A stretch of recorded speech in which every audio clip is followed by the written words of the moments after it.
Acting Speaker. I want to make a couple of points in relation to the active management of our forests.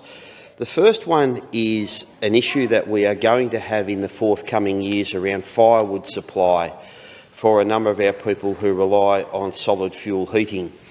One of the biggest suppliers of domestic firewood was the native timber industry. And when I have raised this in the past, and I've asked questions on notice in relation to this topic, one of the answers that I have got back from the Minister is that we are still going to have public firewood collection.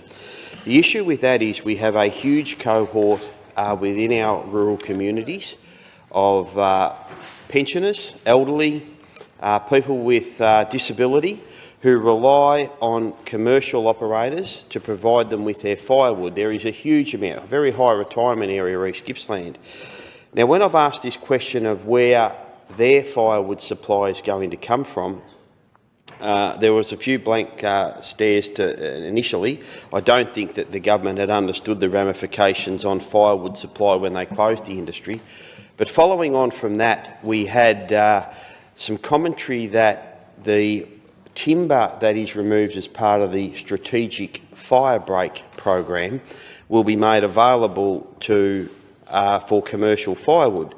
Now, the harvest and haulage contractors that have transitioned over to the government tell me that there's about 2 to 2.5 years' work in those strategic fire breaks.